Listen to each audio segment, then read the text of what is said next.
지진과 화재가 잇따라 발생했고 공포에 질린 인부들은 현장을 떠났습니다.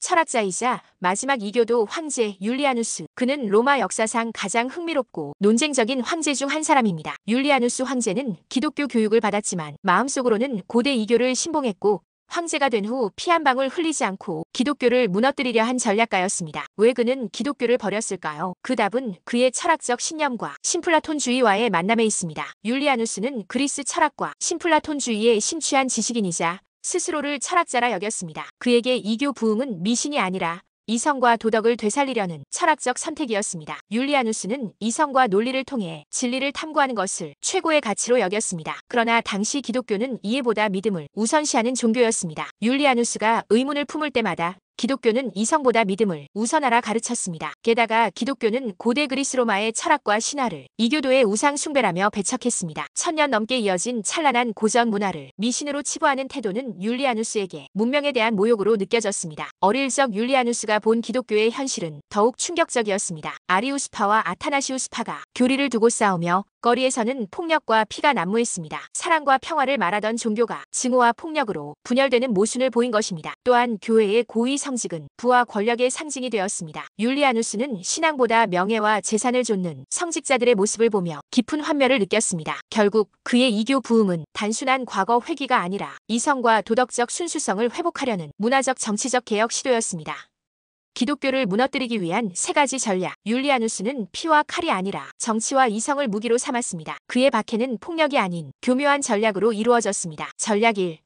평등을 가장하여 권리를 박탈하다. 그는 칙령을 내려 모든 종교의 자유를 선포했습니다. 겉보기에 관용처럼 보였지만 실제 목적은 달랐습니다. 기독교가 국교로서 누리던 경제적 법적 특권을 제거하기 위해서였습니다. 그는 모두 평등하다는 명분 아래 교회의 국고 지원을 끊고 세금 면제 혜택을 폐지했습니다. 결과적으로 기독교의 제도적 기반을 무너뜨리는 가장 비폭력적인 방식이었습니다. 전략 2.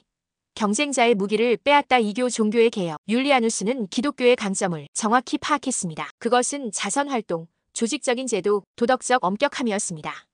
그는 이 세 가지를 모방해 이교를 개혁하려 했습니다. 이교 신전이 가난한 사람들을 돕게 하고 사제들에게도 도덕 규범을 강요했습니다. 즉 기독교의 무기를 빼앗아 이교의 것으로 만든 셈이었습니다. 전략 3. 교육을 향한 비밀스러운 공격. 그의 가장 교묘한 전략은 교육 통제였습니다. 율리아누스는 칙령을 내려 기독교 교사들이 고전 문학과 철학을 가르치는 것을 금지했습니다. 야만적인 갈릴리인의 종교를 믿는 자들이 문명화된 학문을 가르칠 자격이 있겠는가? 그의 논리는 이랬습니다. 이는 단순한 종교 정책이 아니라 세대를 단절시키는 전략이었습니다. 기독교적 가치관이 젊은 세대에 전달되지 못하게 차단함으로써 미래의 영향력을 근본적으로 약화시키려 한 것입니다. 신전 재건의 실패와 황제의 몰락. 예루살렘 신전의 돌이 말하다.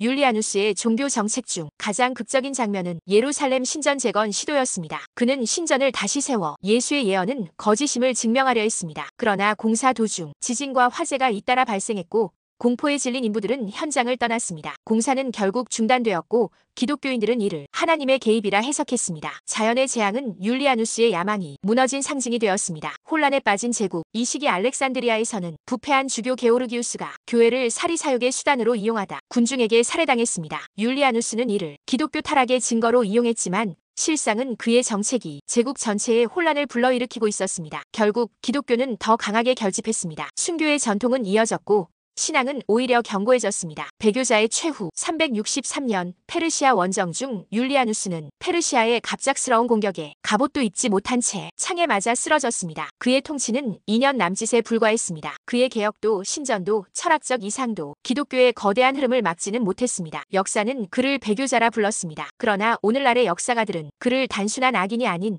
이성과 신앙의 충돌 속에 고뇌한 철학자 황제로 봅니다. 율리아누스의 이야기는 이성과 신앙, 철학과 권력의 충돌이 낳은 인간적 비극입니다. 그의 정책의 옳고 그름은 시대와 관점에 따라 달라집니다. 그러나 분명한 것은 그는 시대의 흐름을 거슬러 고독하게 투쟁한 사람이었다는 점입니다. 그의 패배는 철학자의 패배이자 한 시대의 종말이었습니다. 이제 우리는 스스로에게 묻게 됩니다. 율리아누스의 행보는 소신이었을까? 아니면 역사의 물결을 거스른 집착이었을까? 역사는 언제나 명확한 옳고 그름이 아닌 그 사이의 불분명한 공간에서 우리의 해석 능력을 시험합니다.